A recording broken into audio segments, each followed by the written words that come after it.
히브리서 기자는 지난번과 이어서 스스로 속죄제가 되신 예수님에 대해서 설명을 합니다. 히브리서 9장 24절에서 26절을 읽겠습니다.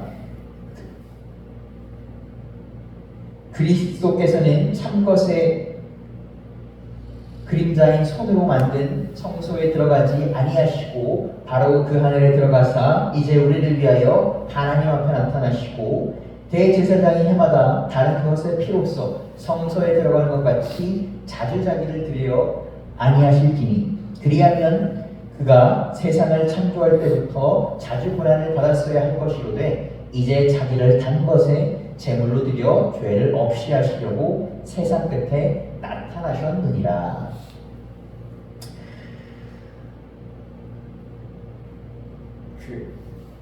제가 저번 주에 이제 그 수련회, 영성 수련을 다녀왔는데 영성 수련을 보니까 뭐 여러 가지 세미나가 있었는데 그 중에서 이제 요즘 21세기는 무슨 시대입니까? 우리가 4차 산업혁명을 이제 끝났다고 얘기합니다. 끝나서 AI 시대로 가고 있다고요. AI 시대가 우리가 많이 적용이 되고 있죠. 근데 우리가 삶을 살면서 이렇게 보면 또 21세기는 어떻게 또 정의할 수 있냐라고 제가 고민을 해보니까 제 개인적으로 이 21세기는 명품의 시대다 라고 생각이 됩니다. 우리가 어린이부터 중년층, 장년층에 이르기까지 명품을 한두 개씩은 가지고 있습니다. 명품 없는 사람은 없습니다. 명품이 되게 비싸다고 하는데 명품 없는 사람이 없습니다.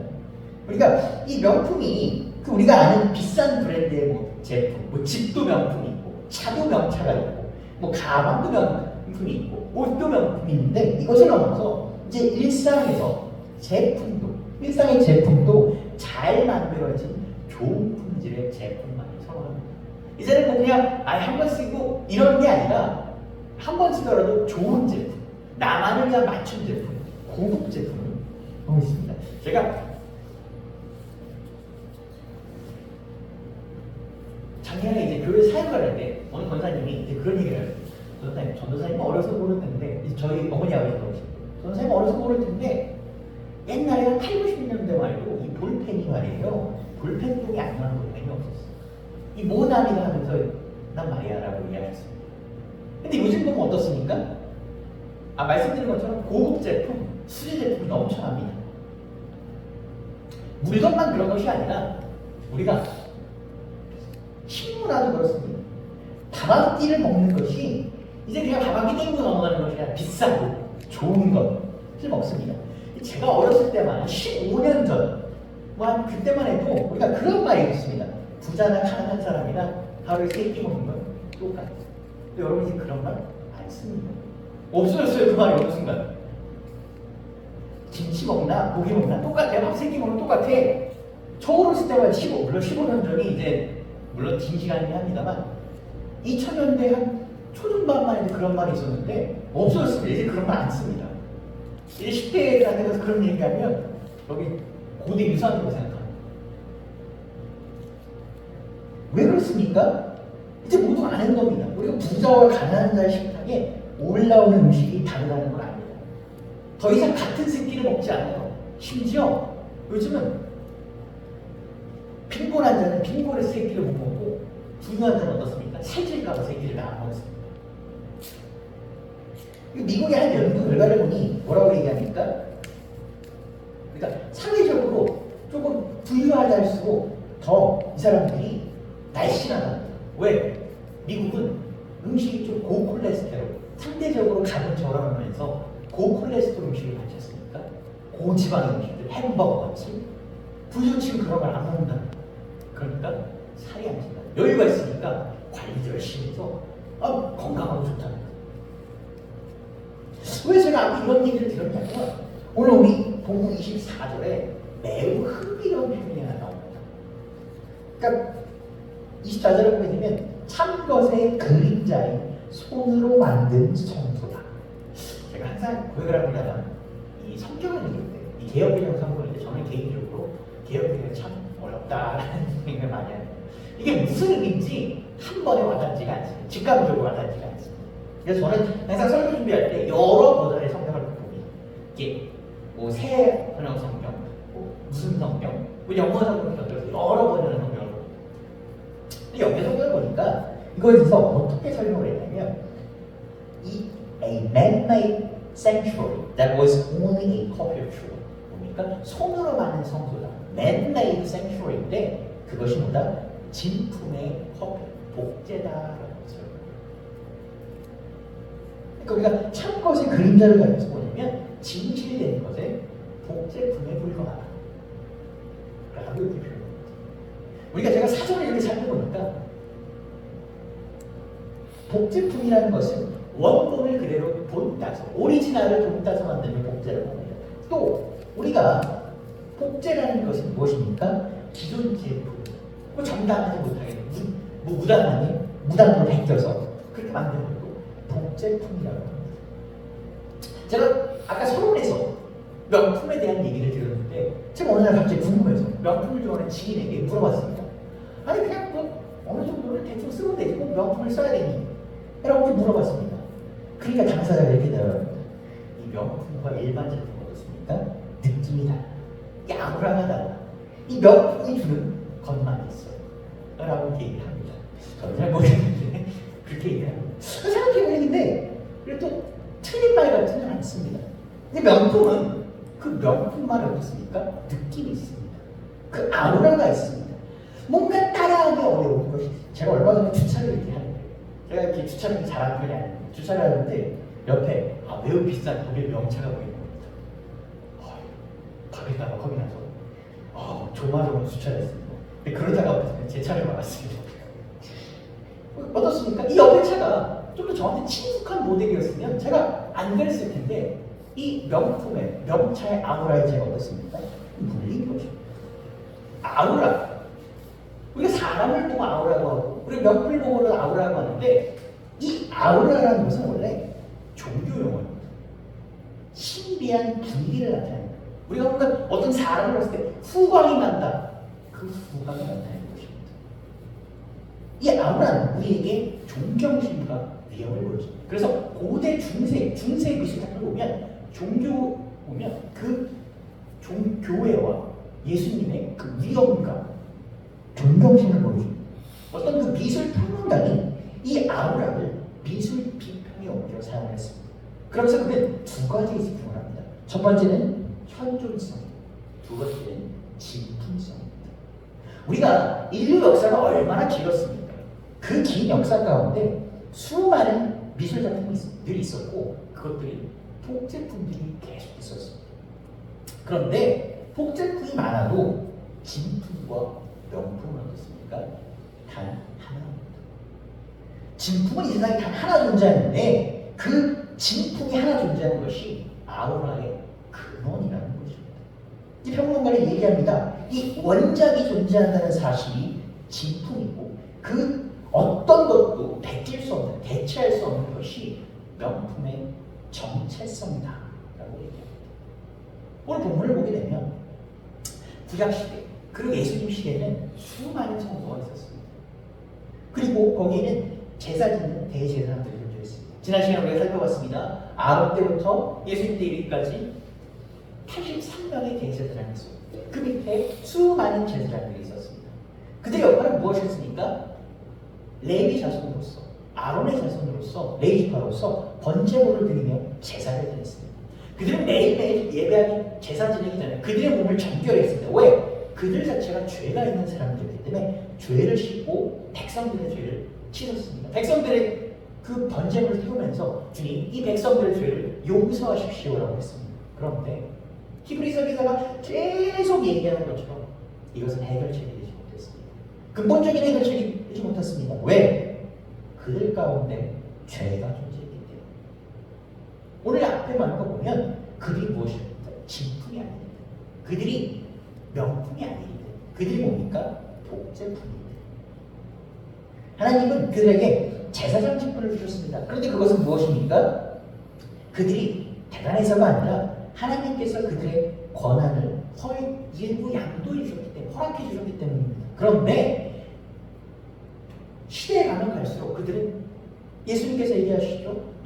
너희는 나의 집을 뭐다? 장사한 곳처럼 만드는 거다. 너희는 허례의식에 빠져 있는 거다. 그들이 뭡니까? 그들의 받은 본분을 잊었습니다. 그리고 그들이 정품의 하나님 것을 보였으니까 위임받았지만 그들은 그 정품의 가치를 두고 복제품으로 살았어요. 그들은 복제품으로 행동했어요. 우리가 오늘 살면서 어떻습니까? 여러 가지 것에 기대, 걱정 있고 불안 있을 때 사람 안 기대는 경우가 없습니다. 오늘 목사님이 얘기하시더라고요. 자기가 딱 그 암 진단을 받았는데 암 진단을 받고 나오면 딱 한 것이 딱 하나 있다. 무엇입니까? 권사님, 어느 교수님이 암을 잘 고쳐요? 내 목사님, 목회 30년 했는데 아니 주님 도와주잖아요. 어느 교수가 잘 고쳐? 그럼 참 인간이 어려움이 있으면 믿음 없어요. 믿음 다 없어. 나도 없는데 뭐. 그러시더라고요. 우리가 그 목사님 보고 저 믿음 없는 목사님 비판할 것이 아니라 그 고백을 보면서 사람 다 똑같구나. 우리가 불안과 걱정 있을 때 어떻습니까? 사람 의존합니다. 우리가 어떻습니까? 다른 것에 의존합니다. 우리가 가진 것에 보인 것에 의존합니다. 오늘 이 제사장들이 어떻습니까? 어떤 일이 있을 때 그들이 의존하는 것입니다. 백성들이 그들이 문제가 힘들 때 하나님을 의존하는 것이 아니라 제사장들을 의존하는 것입니다. 그런데 오늘 성경은 얘기합니다. 그 모든 것들은 인간의 손으로 만든 것이며 진품이 아니라는 것입니다. 우리에게 힘이 되는 능력이 아니라는 것입니다. 오늘 우리 성경은 우리에게 예수 그리스도라는 명품을 제시합니다. 그 명품은 어떻습니까? 매번 해야 되는 것. 우리가 매번 붙잡아야 되는 것이 아니라 한 번의 능력. 물론 우리 그 살면서 매번 예수님을 잡아야 합니다. 그러나 그 잡는 것이 쭉 간다는 것입니다. 우리 성경에 따르면 인간이 만든 멋진 건축물, 인간이 다른 멋진 명품처럼 보이는 것이 나옵니다. 무엇입니까? 바벨탑입니다. 인간이 신처럼 되고 싶어서 하늘 높이 쌓았습니다. 그것들은 보기엔 어떻습니까? 명품 같았습니다. 그렇게 높은 건축물이 어디 있습니까? 정말 우리가 성경을 많이 보면서 요즘 현대에도 그렇게 쌓기가 어려운데 그 옛날에 하늘 높이 쌓았다는 게 가능한가? 라는 궁금증이 들 정도로 아주 높게 쌓았던 겁니다. 그런데 그것은 하나님 보시기에는 명품이 아니었습니다. 진품이 아니었습니다. 하나님 보시는 것입니까? 옳지 않은 것, 가품이었습니다. 그러니 그것이 어떻게 됩니까? 한순간에 무너졌습니다. 오늘 우리도 마찬가지입니다. 우리가 바벨탑을 한 7년쯤 쌓으면 그것을 의지하면 그것을 진품이라고, 그것을 명품이라고 합니다. 그런데 우리는 오늘 돌아봐야 됩니다. 그것이 정말 명품인지, 그것이 정말 진품인지, 그것에 아우라가 있는지, 그것에 하나님의 뜻이 있는지. 우리는 하나님 안에서 명품을, 진품을, 귀한 것을 삼아야 됩니다. 예수님께서는 뭐라고 얘기했습니까? 거짓된 성전을 무너뜨리고 3일 만에 자신의 몸으로 다시 지으신다고 했습니다. 우리 성경에서 얘기하는 진품을 사모합시다. 명품을 사모합시다. 주님께서 보이시는 사모합시다. 말씀드린 것처럼 우리 어떤 일이 있으면 믿음 없습니다. 믿음 없어집니다. 원래 존재를 했나? 라는 생각입니다. 그러나 그럴 때마다 다시 사모합시다. 그럼요. 사람이 연약합니다. 제가 제일 좋아하는 말 중 하나가 제가 신학교 배운 말인데 믿음은 뭐다? 실력. 믿음이 실력이라면 평균치가 있어야 돼요. 우리가 아무리 힘든 상황에서 평균은 나와야 되는데 그렇지 않다는 거예요. 참 어떨 때는 믿음이 존재해. 어떨 때는 막 그럴 때도 있고. 괜찮습니다, 여러분. 아니, 안 괜찮을지도 모릅니다. 그러나 중요한 건 오늘 다시 잊어봅시다. 어제 없어졌던 믿음을 오늘 다시 잊어봅시다. 그것이 옳은지 안 옳은지 제가 여러분께 가히 말씀드릴 수 없습니다. 그러나 주님은 오늘도 채워주실 것입니다. 오늘도 주님이 우리에게 채워주실 것입니다. 주님도 오늘도 부어주실 것입니다. 여러분 안에 진정한 명품을 가지시기를 주님의 이름으로 축복합니다. 요새는 본문에서 예수님께서는 자신을 바라는 자들에게 2번 나타나시다. 히브리서 기자는 이렇게 얘기합니다. 예수님을 바라는 자들에게 2번 나타나신다고 설명을 합니다. 히브리서 9장 27절에 28절을 읽겠습니다. 한 번 죽는 것은 사람에게 정해진 것이요 그 후에는 심판이 있으리.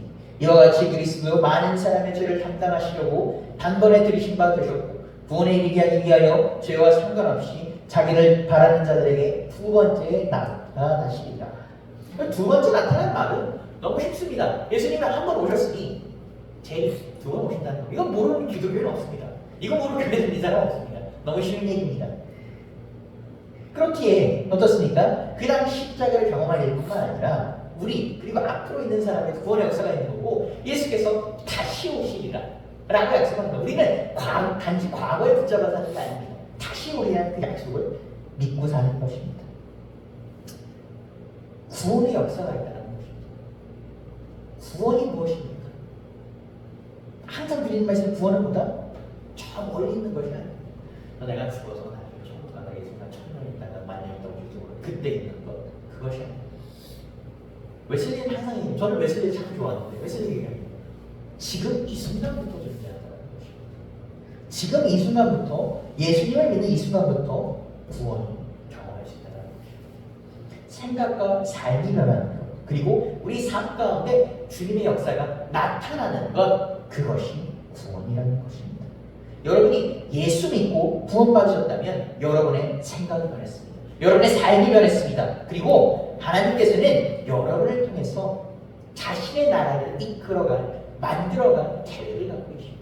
구원받은 자들에게 구원받은 너는 그냥 편히 쉬어라 놀아라 라고 하지 않으십니다. 제가 항상 얘기합니다.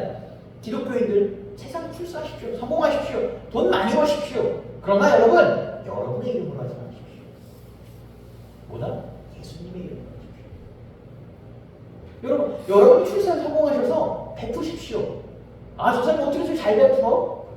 교회 다니는데. 여러분 저 사람 어떻게 인품이 좋아? 교회 다니는데. 여러분 요즘은 여러분이 밖에 나가서 교회 다니시길 안 합니다. 안 합니다. 저도 전도사지만 길거리 가면 전도지를 나눠줍니다. 죄송한 말이야 갖고 그냥 주머니에 넣습니다. 잘 안 읽어봅니다. 그러면 읽어볼 때 있죠. 이 교회는 디자인을 어떻게 만드는 거야? 그거 보고 그렇게 막 감동이 안 옵니다. 세상이 바뀐 것입니다. 시대가 바뀐 것입니다. 여러분, 바뀌어가는 시대 삶에 주님께서 여러분을 가운데 여러분을 통하여 하나님 나라를 더 밝히실 것입니다. 여러분, 주님 믿고 구원받으신 여러분, 삶과 생각이 바뀌신 여러분, 주님 나라를 위해서 오늘도 더욱더 쓰임받으신 여러분 되시기를 축복합니다. 성경은 어떤 자들에게 구원이 있다고 설명합니까? 오늘 보게 되면 예수님을 바라는 자들에게 라고 있다고 합니다. 예수님을 바라는 자가 뭡니까? 우리 바란다는 것은 첫 번째 사모한다는 것입니다. 이 사모하면 어떻습니까? 이 사람을 바라는 바로 이 사람이 오기만을 기다리는 것이 기분 좋습니다. 우리 기다리는 저는 평상시에 저를 아시는 분 알겠지만 기다리는 건 굉장히 싫어합니다. 제가 신경질 좀 많이 내는데 기다리는 거 제가 누군가한테 나는 이 답장을 늦게 하는 걸 싫어해. 즉각적인 답장을 해요. 요즘은 저는 가까이 답장을 늦게 합니다. 그럴 때가 있어요. 그런데 저도 기다리는 사람, 좋아하는 사람이 어떻게 합니까? 답장 오기를 바랍니다. 답장 오면 기분이 그렇게 좋습니다.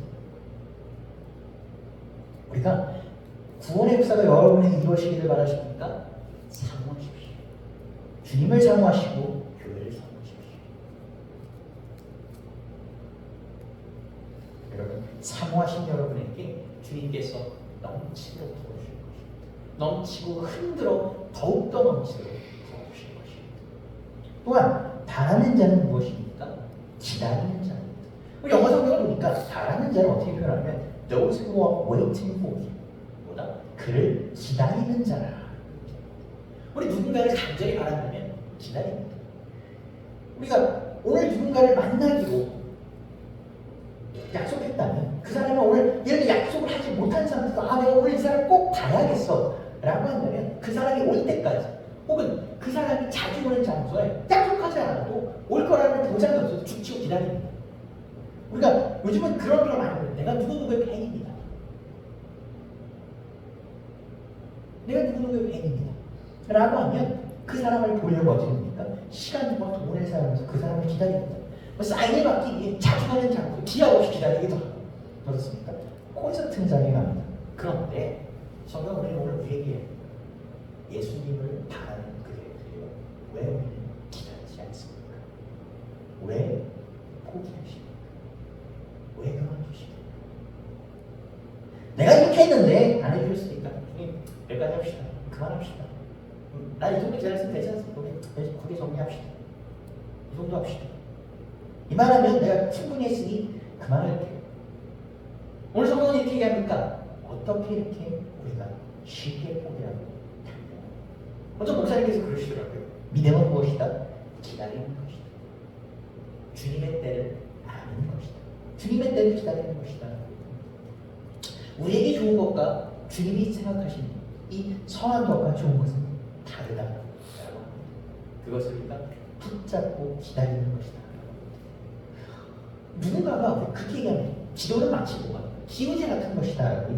뭐 반은 맞고 반은 틀립니다. 맞는 점은 무엇입니까? 기우제는 성공률이 100입니다. 여러분 왜 그러시나 아십니까? 계속 기도합니다. 올 때만 안 돼요. 오기까지는 당연히 100이죠. 근데 우리 그렇게 얘기합니다. 기도는 100이 아니야. 왜?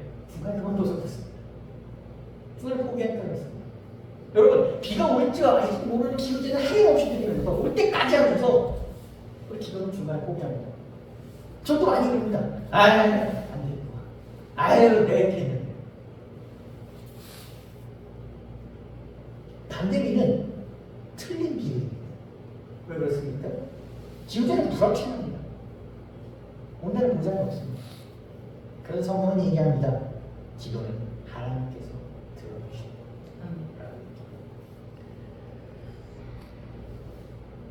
하나님께서 우리에게 응답하십니다. 여태까지 우리의 필요를 채우셨던 하나님께서 우리를 보살피시다 라고 합니다. 예수님께서는 제자들에게 이렇게 말씀하십니다. 누가복음 12장 29절에서 31절입니다. 읽겠습니다. 너희는 무엇을 먹을까 무엇을 마실까 하여 구하지 말며 근심하지 말라. 이 모든 것은 세상 백성들이 구하는 것이라 너희 아버지께서는 이런 것이 너에게 있어야 할 것을 아시느냐. 다만 너희는 그의 나라를 구하라. 그리하면 이런 것들을 너희에게 더하시리라. 살면서 무엇을 먹을까 무엇을 마실까 걱정 안 하면 그건 이상한 겁니다. 제가 얘기하지 않습니까? 우리 목사님, 교육자도 걱정합니다. 오늘 뭘 먹어야 되겠어? 오늘 뭘 마셔야 되겠어? 그런데 성경에서 얘기합니다. 중요한 걱정이에요. 여러분, 주기도문을 보게 되면 저는 항상 주기도문을 보면서 궁금했습니다. 오늘도 우리에게 인용할 양식을 감사합니다. 여러분, 이 기도가 잘 보게 되면 제가 나중에 설교할 거라 짧게 말씀드리는데 제자들이 예수님에게 기도를 알려달라고 합니다. 근데 이 당시에 기도를 알려달라는 건 기도한 단번에 기도문을 달라는 겁니다. 기도문을 달라는 거예요. 이렇게 고대의 기도문을 달라는 거예요. 그래서 랍비가 제자들에게 기도문을 이렇게 전수를 해줍니다. 그 말은 우리가 유추해 보면 누가 보면 예수님께서 기도를 마치실세라고 합니다. 마치실. 이게 누가복음의 그 기자가 그 이제 후대에 남기는 아주 중요한 키사입니다. 5개 정도가 나오는데 이때가 굉장히 다 중요한 포인트예요. 그럼 여기서 보면 기도를 마치실 때 중요하다는 얘기입니다. 예수님께서 기도하고 나오셨을 때 기도를 하려고 하는 것이죠. 기도문을 달라는 것인데 그래서 오늘 혹자는 이렇게 얘기합니다. 이 주기도문은 주님께서 제자들에게 가르쳐 주신 것을 떠나서 주님께서 하나님께 이렇게 드렸던 기도라고도 이렇게 얘기해요. 근데 거기 보면 뭐가 나옵니까? 일용할 양식을 달라. 좀 항상 궁금했어요. 주기도문 일용할 양식이에요. 근데 여러분 잘 깨우십시오. 살면서 먹는 건 아니고 안 중요한 건 없어요. 중요합니다. 안 먹으면 죽습니다. 그런데 오늘 성경이 얘기합니다. 하나님께서는 너희의 그 간구를 아신다는 것입니다. 너희에게 그 중요한 것, 그것을 채우신다는 것입니다. 너희가 걱정하여 채워지는 것이 아니라 주님이 아시기 때문에 너희에게 채우신다라고 이렇게 얘기합니다. 오늘 우리를 보면 우리는 오늘 있었다 없었다.